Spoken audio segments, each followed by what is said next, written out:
As the patron deity of ogres, is it any surprise Takhisis herself would call upon the ogres of Kern?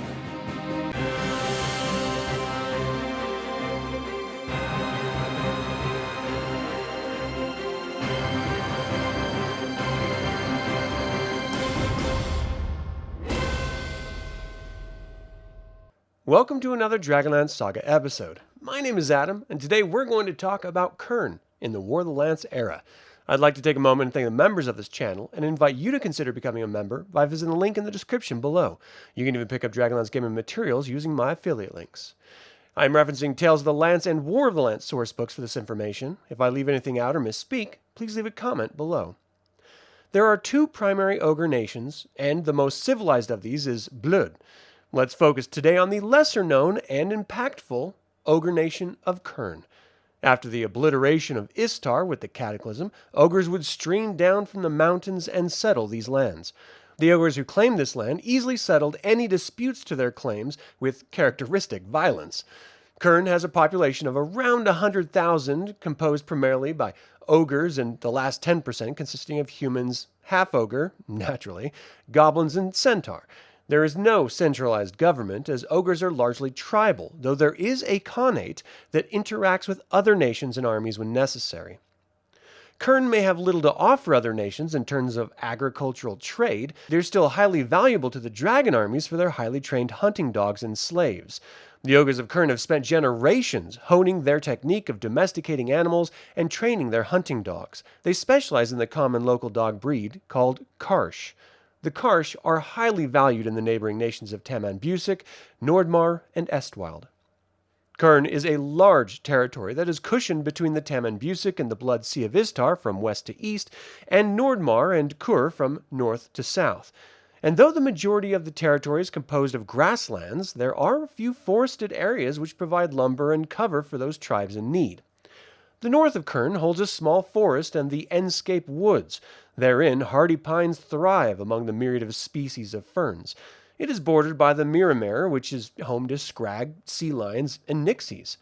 The eastern lands of Kern, where the grass become increasingly dense, with treacherous sloughs and hidden bogs dotting the landscape, make it an inhospitable area. In the south, the grasslands give way to a vast savanna, and ultimately into the deserts of Kern.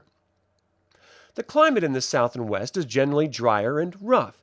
It is only tolerable in contrast to the deserts of Kern. Through Brand to Phoenix, the blue cloudless sky offers no respite for travelers, but from Ailmont to Chiselmont, the skies are filled with thunderclouds which drench the land, creating the water table from which the vegetation can survive off throughout the year. The peninsula to the north is in stark contrast to the south, with frequent and unpredictable rainfall thanks to the buildup of clouds over the northern Karain Ocean, which funnels south over the Miramare Straits. The humidity of Kern intensifies the temperature, inviting a vast array of species and biting insects. Again, there is no centralized government, so when the Red Dragon Army, then later Green Dragon Army, occupied the nation, they were welcomed. It's rumored that Takhisis, the Queen of Darkness herself, met with the Khanate in the capital city of Kernan to direct her favored children in joining her dragon armies. Ogres, as a cultural trait, have always admired aggression, and willingly supported and joined the dragon armies, forming the bulk of its infantry. Once Salah Khan takes office governing both Kern and Nordmar, he will inflict heavy taxes upon the ogres, eventually resulting in a rebellion near the end of the war. The major settlements of Kern are shadowy reflections of the ancient power and skill the ogre race was once celebrated for. The largest settlement and capital is Kernan, with a population of over 36,000. It is nestled between the arms of the Calcist Mountains and has been there for millennia. There has been no alterations or growth of the city, which remains in the same state since its creation, cut from the very mountains that surround it. This metropolis is the home to the great Khan Gugar. The second largest city is Ogrebend, with a population of just under 4,000. It is run by Chieftain Charbag, who oversees the seaport town with pride. Therein, the fishmongers provide goods and services, while the local population works on the Black Dragon Army's naval vessels. The last major city is Hagdyr, with a population just under 3,000.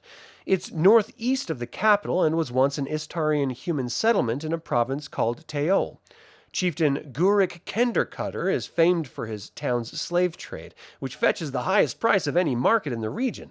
They regularly transfer slaves to Mithas and Kothas through the Dragon Point's tower. There are other interesting sites of note, including the unforgivable desert of Antalchism. It was once a lush jungle that surrounded an ancient ogre metropolis. It's now inhabited by a group of gnomes who keep a menagerie of rare creatures hidden in its rocky lands. From time to time, one or more of these creatures, unfamiliar to the rest of Anslon, either escapes or is set free. Most avoid this area, as death seems to be the only result of exploration. The Canals are southeast of the capital and span nearly 2 miles. Though the canals do not appear to be man-made, it does siphon water from underground springs in strange straight lines across its length. This is the only place any form of agriculture is found. The Dancing Woods are at the end of Kern's peninsula. They are inhabited primarily by Wendel centaur and wilder elves.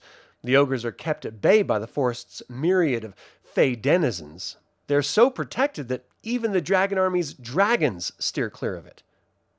The Delving lies between Kern and the Tamanbusic.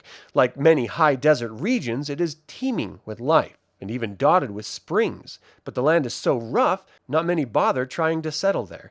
It's also rumored to be the territory of an ancient massive scorpion that was awakened by the Cataclysm. Finally, the Giants Road was built by ancient ogres to link both of the ogre capitals. This road is still heavily guarded by both giants and ogres, so anyone brave enough to use it without permission may lose more than the clothing on their back. The nation of Kern is not one to be traveled lightly. Adventurers wishing to pass through or explore its ancient ruins would do well to come prepared and walk with a big stick, so to speak. Ogres respect aggression and boldness, though they are just as likely to see it as a direct threat as to respect it. There are many secrets buried in this land, as the ancient ogre race was once known for its magical prowess as much for its stone cutting, even more so than dwarves. So Kern is a land ripe for high-level adventuring. But that is all I have to say about Kern in the War of the Lance era. Do you highlight slavery in your games? What about adventuring in this Dragon Army's occupied nation? Leave a comment below. I'd like to take a moment and remind you to subscribe to this YouTube channel, ring the bell to get notified about upcoming videos, and click the like button. This all goes to help other Dragonlance fans learn about this channel and its content. Thank you for watching. This has been Adam with DragonLance Saga, and until next time, remember, reason. 2 stones would have a better chance of reasoning with each other.